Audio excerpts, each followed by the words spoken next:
예, 오늘 강연을 맡게 된 조현준이라고 합니다. 다시 한번 인사드리겠습니다. 제가 외모가 평범하지 않은데 낯이 익으시죠? 네. 예, 아마 저를 좀 닮으신 연예인이 되셔서 좀 그러실 겁니다. 그래서 어디 가든지 간에 처음 뵙는데도 낯이 익다고 많이 말씀을 하세요. 예, 알겠습니다.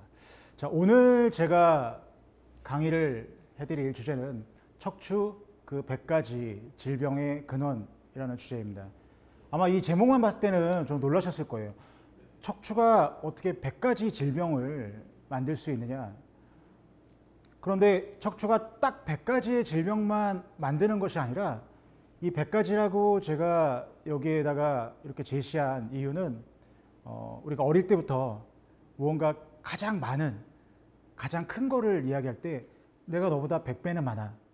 내가 너보다 100개는 더 있어. 이렇게 얘기를 하잖아요. 그래서 많은 의미로 제가 100이라고 하는 숫자를 집어넣습니다. 그런데 더 놀라운 것은 이 100가지 이상의 질병이 척추로 인해서 발생이 될 수도 있다는 거죠. 거기에 대해서 오늘 제가 그 원인과 그걸 예방할 수 있는 방법에 대한 내용을 설명드리도록 하겠습니다. 자, 먼저 척추에 대한 어떤 균형이나 이런 것들이 무너졌을 때 질병과 연관이 된다라고 하는 내용이 근래에만 있었던 내용이냐, 아니면 아주 오래전부터 그런 내용들의 기록이 있었느냐. 자, 여기 이 그림을 보시게 되면 아마 낯이 익은 그림일 겁니다. 많이 보신 그림일 텐데, 이 그림을 그린 분은 레오나르도 다빈치입니다. 이탈리아의 학자인데, 이 다빈치가 이 그림에 대한 제목이 비트루비안 맨이라고 되어 있는데, 비트루비 비너스라고 하는 어떤 그 건축가가 쓴 저서를 보고 이 사람에 대한 부분을 정사각형과 원을 집어넣어서 균형적인 부분의 내용을 이야기한 책을 한 권 써내게 됩니다. 이 책의 내용을 잘 살펴보면 여기 아래에 있는 문장처럼 길이를 잰 도구를 사람의 손가락이라든지 뭐 팔의 길이 이런 것들로 묘사를 했는데요. 펼친 팔의 길이가 키와 일치하고 양 어깨의 넓이는 키의 4분의 1이고 팔꿈치에서 가운데 손가락까지 끝까지는 키의 5분의 1이고 그 다음에 팔꿈치에서 겨드랑이까지는 키의 8분의 1, 그다음 턱 밑에서 코까지의 길이는 머리 끝에서 눈썹까지의 길이와 같다. 마지막으로 귀는 얼굴의 3분의 1이다. 이 이야기는 모든 사람들한테 다 적용이 되는 건 아닙니다. 그렇죠. 여기 얘기한 것처럼 펼쳐진 팔의 길이가 신장과 일치하지 않으면 우리가 정확하게 재보진 않았지만 그냥 이렇게 훑어봤을 때 왠지 몸이 균형 잡혀 보이지가 않게 되는 겁니다. 부정렬 증후군이라는 단어가 나왔습니다. 혹시 들어보신 분 계신가요? 부정렬 증후군. 아마 좀 생소하실 거예요. 이 부정렬 증후군이라고 하는 단어는 나온 지 그리 오래되지 않았습니다.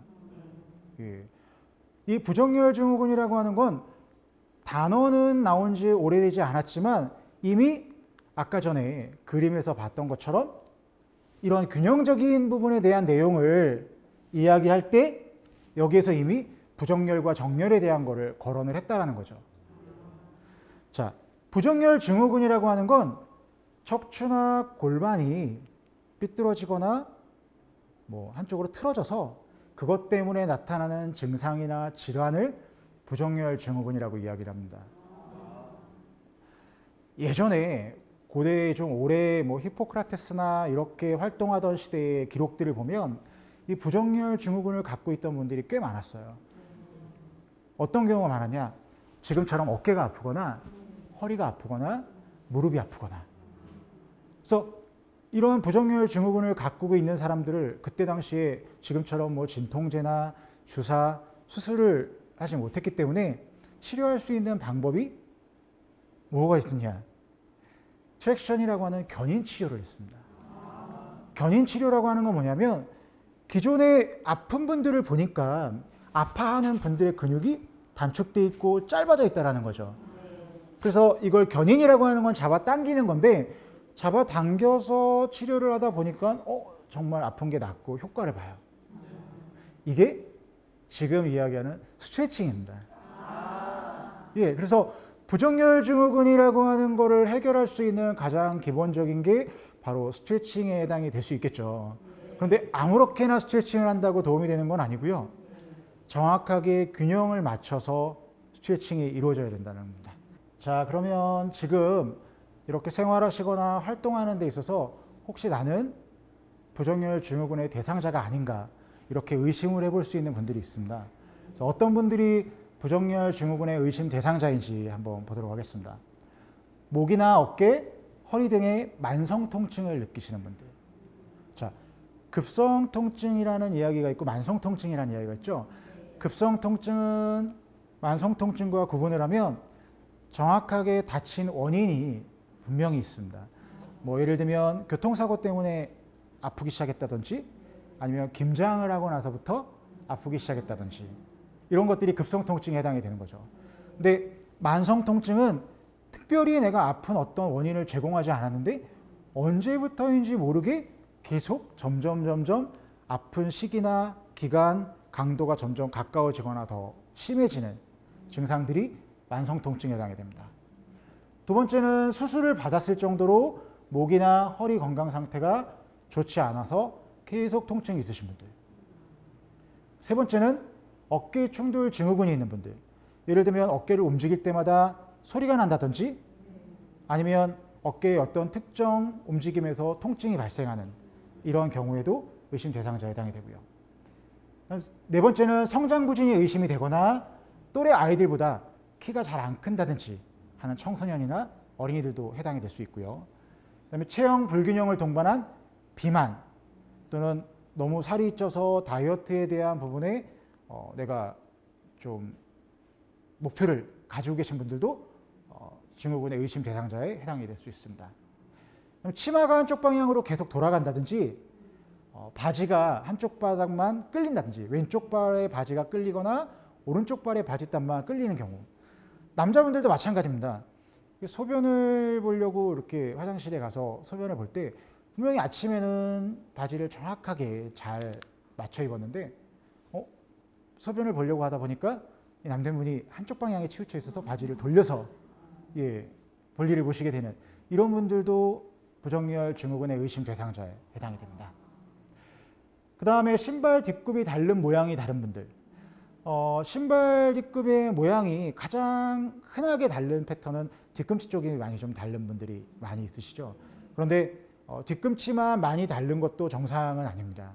그래서 보통 앞에만 다른다든지 뒤에만 닳거나 아니면 오른쪽은 뒤쪽이 닳고 왼쪽은 앞쪽이 다른다든지 이렇게 신발이 다른 패턴이 좌우나 앞, 뒤에 너무 심하게 치우쳤을 때 이런 경우에도 증후군의 의심 대상자로 볼 수 있습니다. 자, 그 다음에 다리를 꼬고 앉는 게 훨씬 편하신 분들, 반듯하게 앉는 것보다 다리를 꼬고 앉는 게 편하신 분들도 부정열 증후군의 의심 대상자에 해당이 됩니다. 자세는 통증과 과연 연관이 있느냐? 내가 자세를 좀 나쁘게 한다고 해서 그것 때문에 통증이 생긴다든지 자세를 좋게 한다고 해서 통증을 예방할 수 있느냐? 그게 얼마만큼 연관성이 있는지에 대해서 설명을 드리겠습니다. 잘못된 자세를 하시게 되면요, 첫 번째는 외모상의 문제로 나타나게 됩니다. 자, 예를 들면 삐딱하게 한쪽으로만 이렇게 기울여서 앉는 습관이 되거나 한쪽으로 무거운 가방을 메고 다니는 습관이 있게 되면 좌우의 어깨 높이가 다르게 되거나 고개가 기울어지는 현상이 있게 되겠죠. 그러면 일단 외모상으로 봤을 때 보기가 좋지 않습니다. 가장 쉬운 내가 목이나 어깨 쪽의 균형이 얼마만큼 바른지에 대해서 체크할 수 있는 방법은 사진관에 가셔서 사진을 찍으실 때 자, 정면을 보시고요 해서 저는 분명히 정면을 봤습니다. 근데 사진 기사님이 자, 고개를 왼쪽으로 좀 더 기울이시고요. 자, 오른쪽으로 조금 돌리시고요. 이런 요구사항이 많아지시는 분들은 어깨와 목에 있는 정렬이 조금 바르지 않다라고 보셔야 됩니다. 그러다 보면 무능력 장애로 동반입니다. 무능력 장애라고 하는 건 정상적으로 내가 움직일 수 있던 활동이 아프거나 어떤 통증으로 인해서 움직이지 못하는 이런 상태가 될 수 있다는 거죠. 자, 자세는 고도의 전문화된 활동 내지는 반복적인 행동 패턴과 연관성이 있다. 자, 생활 패턴이 여러 가지 일을 하시는 분들은 한 가지 일만 하시는 분들보다 근골격계 질환이나 이런 부정열 증후군 의심 대상자로 되기가 확률이 좀 적습니다. 그런데 한 가지 일에 어느 한 특정 부위에 너무 많은 일을 반복해서 하시다 보면 그 부위에 문제가 생기게 되고 그걸로 인해서 부정열 증후군에 노출이 될 수 있다는 거죠. 그래서 이제 산업안전관리공단에서 일반적인 근로자들, 공장에서 일하는 분들 뿐만 아니라 사무직종자들 포함해서 근골격계 질환이 생길 수 있는, 즉 다시 한번 말씀을 드리면 부정열 증후군이 발생할 수 있는 요소에 대해서 예방할 수 있는 지침들이 다 내려가 있습니다. 예를 들면 특정 작업을 몇 시간 이상 하지 말고 좀 쉬었다가 해야 되고, 또 어떤 특정 반복된 작업을 2년, 3년 하는 것이 아니라 몇 달 만에 한 번씩 자리를 옮겨서 교체를 해야 되고, 책상의 높이나 또 모니터의 높이는 어느 정도가 있어야 되고, 이런 지침들이 다 있습니다. 그런 것들이 바로 이 자세가 통증과 연관이 있기 때문에 그걸 예방하는 지침이라고 보시면 됩니다. 올바른 자세의 개념은요, 정렬과 근육의 균형입니다. 정렬이라고 하는 건 앞에서 보는 정렬, 옆에서 보는 정렬, 이게 반듯해야 되고요. 그 다음에 근육의 균형은 왼쪽과 오른쪽, 앞에와 뒤, 위와 아래의 근육의 발달이 균형 잡혀 있어야지만 부정열 증후군에 해당이 되지 않을 수 있다. 자, 바른 자세를 유지하는 방법은 굉장히 쉽습니다. 어떻게 해요? 약한 근육을 강화하고요. 긴장된 근육은 이완을 시켜주게끔 해주면 됩니다. 굉장히 단어로는 쉬운데 굉장히 어려우실 수 있어요. 어떤 분들한테, 운동을 하지 않는 분들한테는 어렵습니다. 왜? 이 내용이 바로 운동에 해당되는 내용이기 때문입니다. 자, 관절 운동의 기본 법칙은요, 유연성과 안전성의 시의소 관계를 갖고 있습니다. 자, 관절이 아프다, 관절이 다쳤다, 이런 얘기를 많이 하시잖아요. 관절이 다치고 관절이 약한 것들은 근육과 굉장히 큰 연관성이 있습니다. 근데 예를 들면 일반적으로 관절이 다쳤다라고 하는 건 인대가 다치는 경우가 굉장히 많고요. 그 다음에 나이에 의해서 퇴행성이 아닌 경우에는 갑작스러운 돌발 상황에 의해서 관절이 다치는 경우가 많습니다. 등산을 하시다가 발목을 뺐다든지, 운동 중에 손목을 다쳤다든지, 이런 경우가 많은데, 유연성이 좋은 분들일수록 또는 유연하게 움직일 수 있는 관절일수록 관절이 다치기가 쉽습니다. 그래서 유연성이 조금 부족한 분들은 유연성이 많은 분들에 비해서 관절이 이렇게 넘어지거나 했을 때 다칠 확률이 조금 적기는 해요. 하지만 그분들도 그렇다고 해서 관절이 건강할 수 있느냐? 근육이 너무 타이트하게 유연성이 없게 되면 관절의 압력이 높아지게 되겠죠. 그러면 퇴행성이나 이런 것들이 더 빨리 올 수 있습니다. 그럼 어느 정도의 긴장과 이완을 유지를 해야 되냐면 적당히 유지를 해야 됩니다. 자, 경미한 문제도 누적이 되면 장애로 발전하는데, 나비 효과, 그러니까 버터플라이 에펙트라고 하는 도미노처럼 하나씩 쓰러뜨리는 효과를 나비 효과라고 합니다. 처음에는 등산을 하다가 발목만 다쳤어요. 근데 발목만 분명히 아팠는데 이 발목이 아프다 보니까 한쪽 발로만 걸어 다녔단 말이에요. 그러다 보니까 안 아프던 반대편 무릎이랑 허리가 아프기 시작을 하고 반대편 목도 아파요. 왜 오른쪽에 처음에 다쳤던 발목은 나았는데 반대편에 아팠던 분들은 계속 유지가 될 수 있습니다. 이런 것들에 의해서 나비 효과가 발생할 수 있다는 거죠. 그래서 병원에서 처방하는 약의 진통제는 내가 다친 몸이 스스로 치유될 수 있는 시간 동안에 이거에 의한 통증에 의해서 다른 부분에 문제가 생기지 않게끔 아픈 통증을 못 느끼게 해주는 역할을 한다라고 보시면 됩니다. 자세에 따른 요추 부담 수치에 대해서 한번 볼까요? 자, 내가 어떤 자세를 취할 때 얼마만큼 허리에 부담이 되느냐? 자세에 따른 요추 3번. 자, 허리뼈는 5개가 있습니다.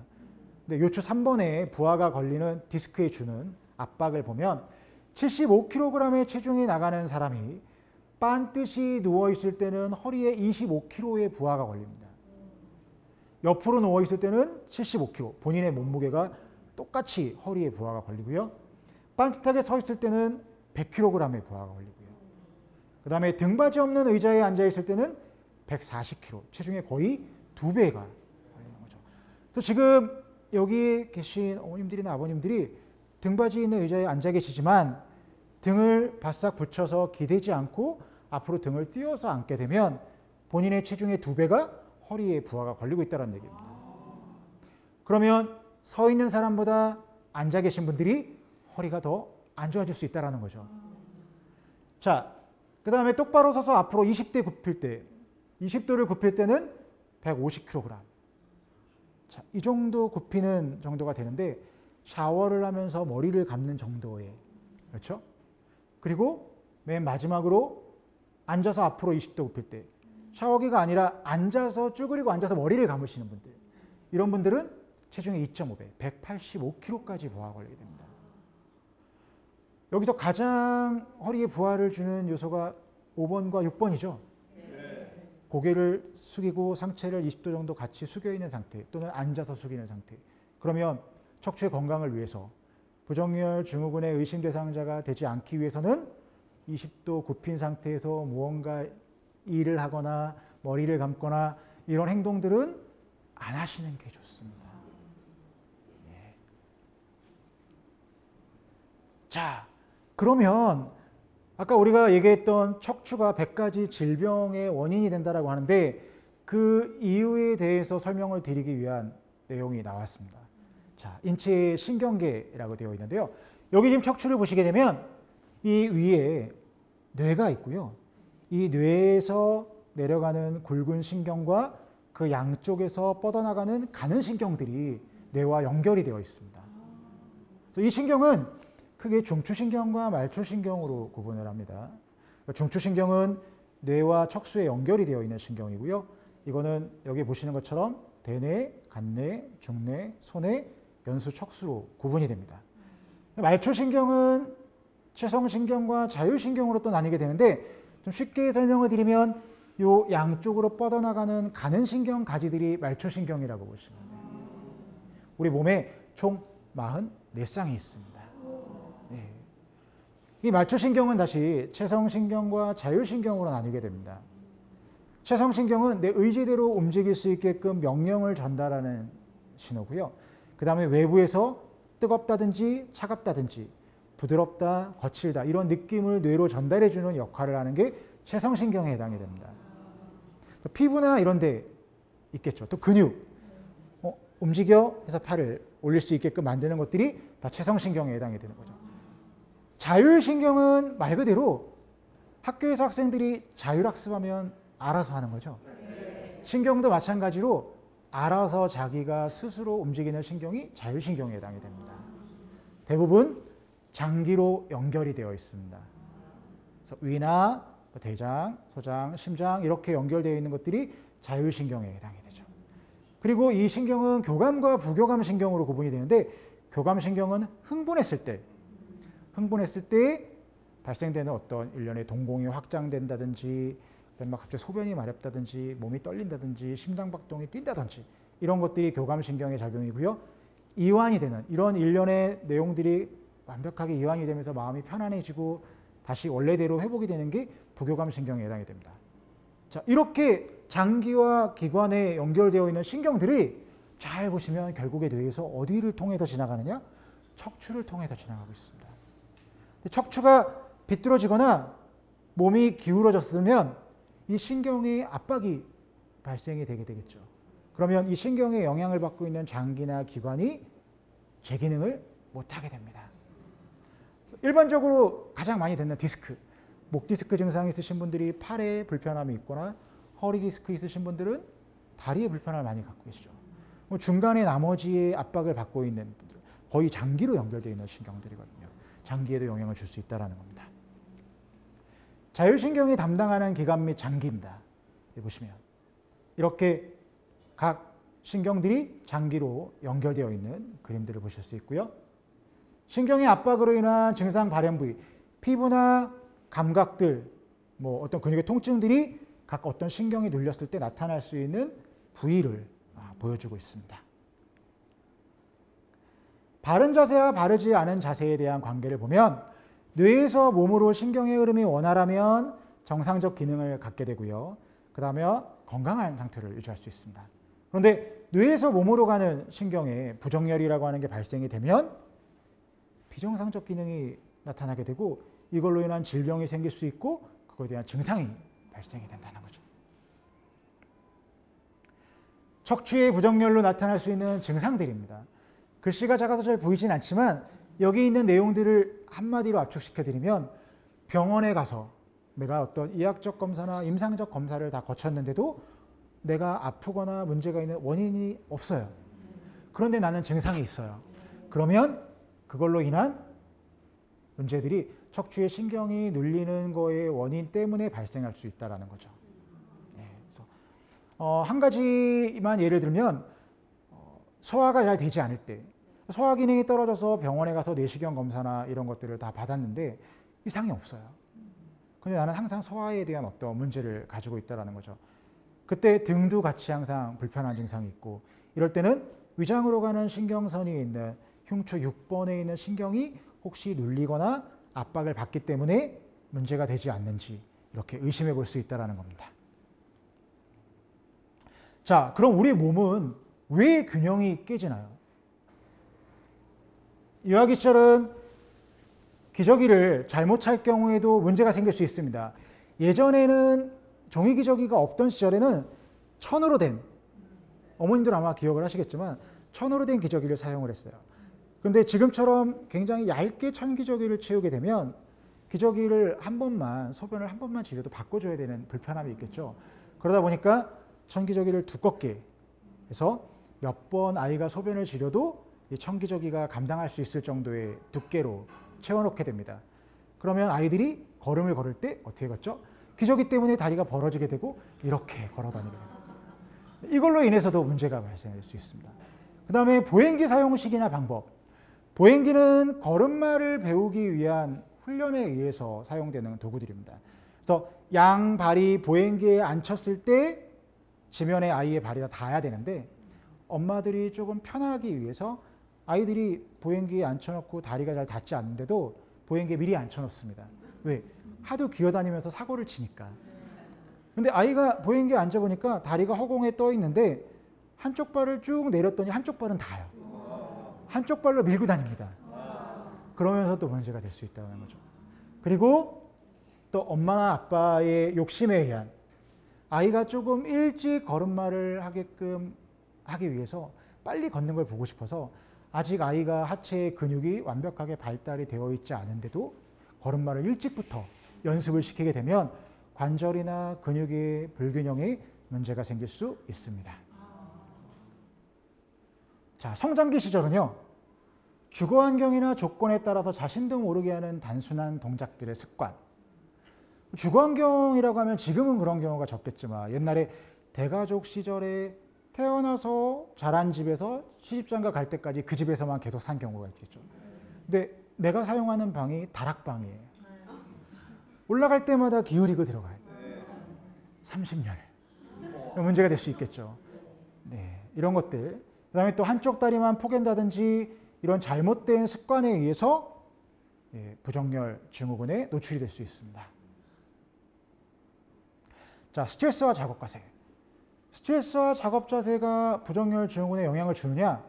굉장히 많은 영향을 줍니다. 우리 몸에 있는 근육은 스트레스와 굉장히 밀접하게 연관을 가지고 있고요.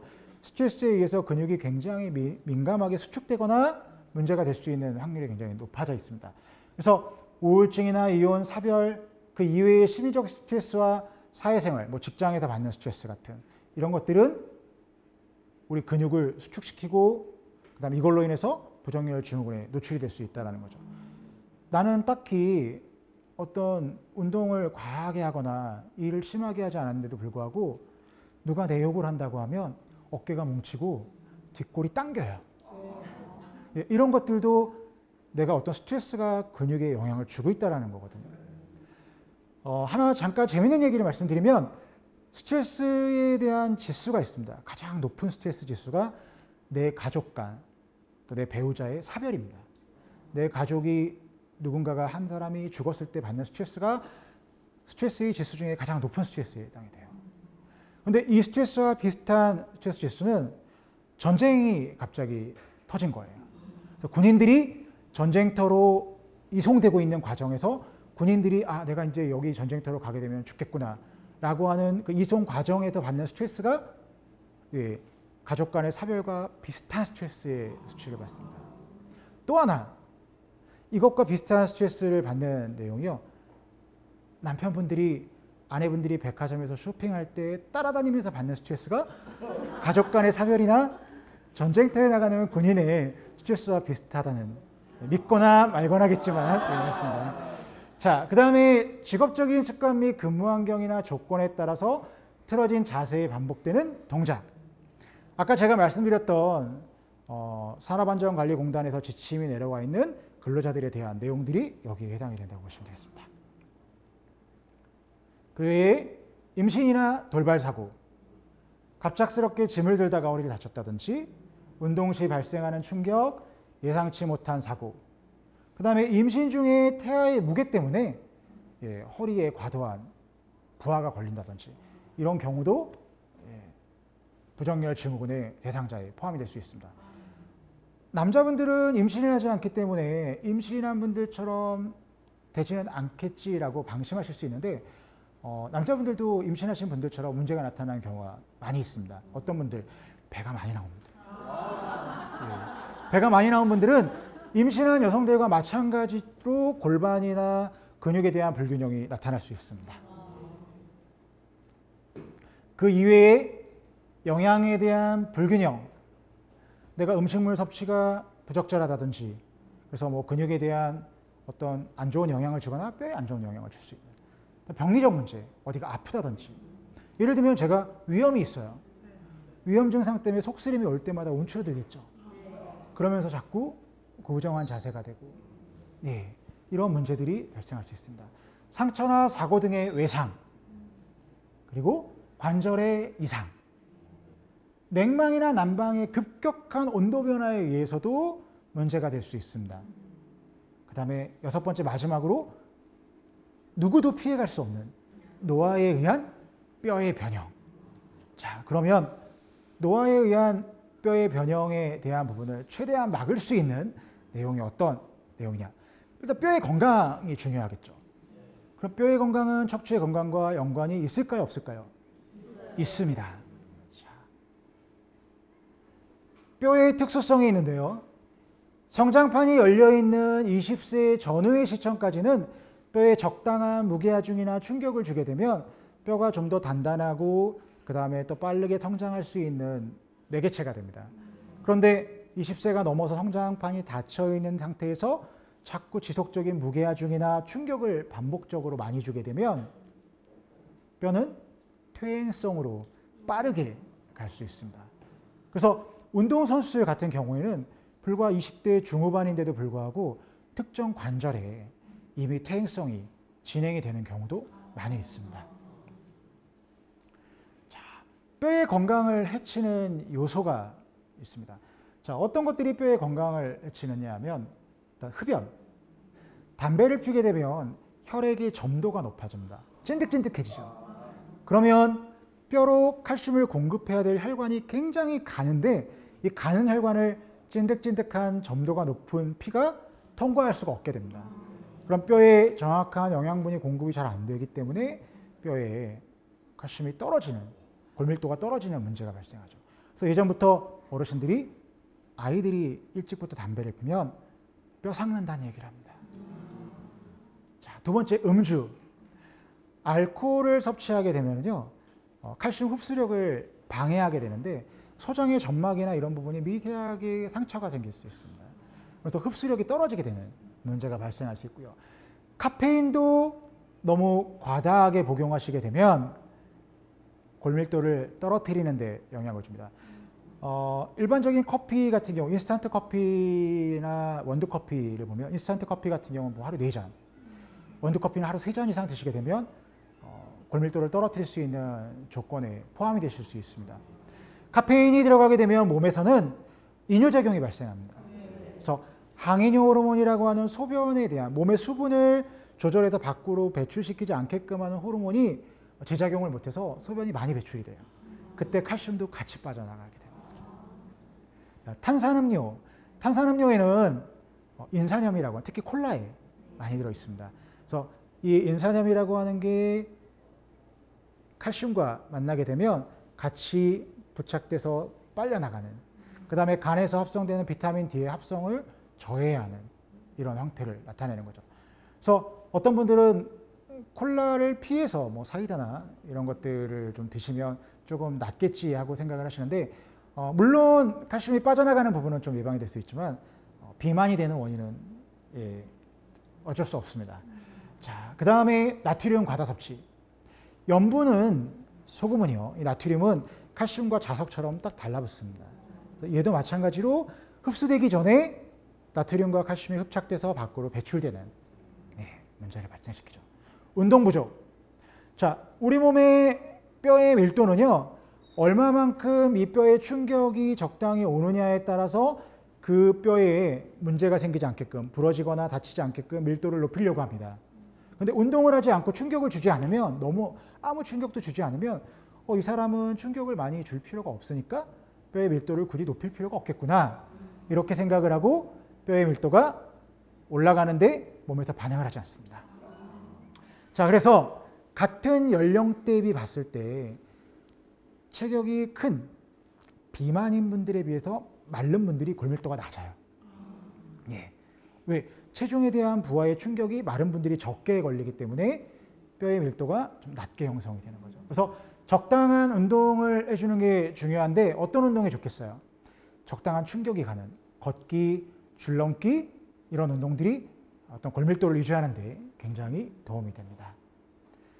햇빛 노출에 대한 기피, 비타민 D에 대한 부분인데, 비타민 D는 일반적으로 먹는 걸로도 섭취 가능합니다. 그렇죠. 등푸른 생선이나 야채 이런 것들로. 그래서 이 먹는 것들로 대부분 거의 섭취가 되는데, 먹는 걸로 비타민 D에 대한 섭취가 부족하신 분들은 분명히 햇빛에 대한 부분의 노출을 조금 해서 자외선을 받으셔야 됩니다. 근데 여자분들은 자외선 차단제 바르시고 먹는 것도 다이어트 하신다고 잘 안 드시고 이렇게 되면 골밀도가 떨어질 수 있는 심각한 요인이 발생된다는 거죠. 자, 여기에 나와 있지는 않지만 하나 골밀도를 떨어뜨리는 더 큰 요인은 지나친 다이어트입니다. 왜 다이어트를 하는 게 골밀도를 떨어뜨리나요? 라고 얘기를 하는데, 자, 지금 제가 다이어트를 하기 전인데 골밀도가 되게 좋아요. 그런데 제가 한 3개월 동안 다이어트를 하면서 음식에 대한 절제를 하기 시작을 했습니다. 음식에 절제를 했더니 3개월 뒤에 골밀도가 굉장히 많이 떨어져 있어요. 그 이유는 골밀도를 높여 들어가 있는 그 안에 있는 골조직 세포가 보통 유지되는 기간이 3개월 정도. 3개월 뒤에는 그 노화된 세포가 빠져나가게 되고요. 다시 새로운 세포가 매일매일 골조직이 만들어지고 있는 겁니다. 그러려면 매일매일 이 골조직을 만드는 칼슘이 들어와줘야 되는데, 음식을 안 먹으면서 절제하게 되면 칼슘 흡수가 떨어지게 되고, 그럼 기존에 만들어져 있던 골조직들이 빠져나가면서 뼈의 약화가 진행이 된다는 거죠. 자, 내 몸의 현재 상태는 어떤지 보겠습니다. 어떻게 진단을 하면 내가 지금 몸이 빤듯한지, 아니면 내가 지금 부정열 증후군의 의심 대상자인지를 판단할 수 있는지에 대한 방법을 설명드리겠습니다. 여기 보시게 되면 뒤에 여러 가지 자세들이 있는데, 위에 있는 자세는 뒤에서 본 모양이고요. 아래에 있는 자세는 옆에서 본 모양입니다. 자, 맨 앞에 있는 두 자세를 제외한 나머지 자세들은 다 잘못된 자세들이에요. 자, 뒤에서 봤을 때는 위에서부터 아래까지 반듯한 정렬이 유지가 되어야 됩니다. 그리고 측면에서 봤을 때는요, 목부터 등, 허리까지 여기 보이는 것처럼 C자, D자, C자 형태의 굴곡을 가지고 있어야 됩니다. 또 하나, 이 굴곡은 복숭아뼈부터 시작해서 무릎, 고관절, 어깨, 귀가 일직선상으로 나란히 이렇게 보이게 되면 옆에서 보는 자세가 굉장히 반듯하다고 볼 수 있습니다. 척추의 모양인데요. 방금 전에 말씀드렸던 것처럼 앞에서나 뒤에서 보는 척추의 모양은 반듯해야 됩니다. 측면에서 보는 건 C자, D자, C자 형태로 굴곡이 있어야 돼요. 자, 이 굴곡은 언제부터 이렇게 만들어졌냐면 엄마 뱃속에 태아가 있을 때는 C자 형태로만 구부리고 있어요. 그런데 아이가 태어나면 일자로 있다가요. 100일 전으로 아이들이 혼자 엎어져서 고개를 들기 시작합니다. 이때 목이 C자로 되고 그 다음에 앉고 기어다니고 걸어다니면서 허리가 또 C자로 들어가요. 척추가 위에부터 아래까지 다 측면에서 봐도 일자고 앞에서 봐도 일자인 게 좋은 거 아닌가요? 라고 생각하실 수 있는데 자, 만약에 척추가 반듯하게 굴곡이 없다라고 하면 위에서부터 내려가는 무게가 점점 밑으로 내려갈수록 더 많은 무게를 받게 되겠죠. 근데 굴곡이 있으면 이 무게가 뒤쪽으로도 빠지고 앞쪽으로도 빠지면서 근육들이 이 무게를 분산해서 지탱을 해서 가져갑니다. 그러다 보니까 척추에 걸리는 부하가 적게 되죠. 그런데 디스크가 튀어나오는 분들이 있잖아요. 왜 튀어나오느냐? 이 무게 분산이 근육의 역할이 제대로 되지 않고 직접 척추에 무게가 실리다 보니까 디스크가 튀어나오고 그걸로 인한 증상이나 질환들이 발생을 한다는 겁니다. 자, 그러면 이제는 알겠네요. 목도 C자고 허리가 C자고 이렇게 들어가야 되는 건 알겠는데 어느 정도 들어가야지 건강한 건지를 어떻게 알 수 있습니까? 이만큼 들어간 게 건강한 건지 저만큼 들어간 게 건강한 건지 알 수 없잖아요. 네. 자, 목은요. 자, 목은 목의 건강을 유지하는데 일단 기본적인 목의 라인을 살려주는 데 있어서 주무실 때 베는 베개를 한번 생각해봅니다. 목에 좋은 베개들을 여러 가지 사용을 하고 계시는데 뭐 메모리 폼, 라텍스, 그다음에 뭐 여러 가지 뭐 상품이 돼서 새롭게 만들어내는 무슨 뭐 굿잠 베개 뭐 이런 것들이 막 나오잖아요. 네. 그 중에서 가장 좋은 베개는 어떤 베개라고 생각을 하세요? 지금 베고 계시는 것 중에 뭐 메밀 베개, 무슨 편백나무 베개, 목침. 자, 목에 가장 좋은 베개는 사랑하는 사람이 해주는 팔베개입니다. 그런데 이 이야기에 굉장히 중요한 의미가 있습니다.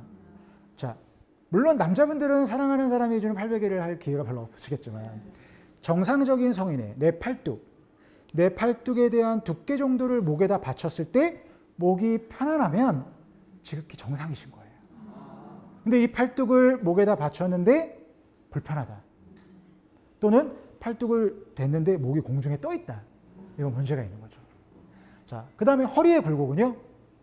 딱딱한 바닥에 반듯하게 누워있는 상태에서 허리의 손바닥이 허리 중심에 있는 척추뼈까지 손등이 정확하게 딱 들어갈 수 있는 공간이 확보가 되면 정상적인 굴곡을 갖고 있다고 보시면 됩니다. 근데 이렇게 손바닥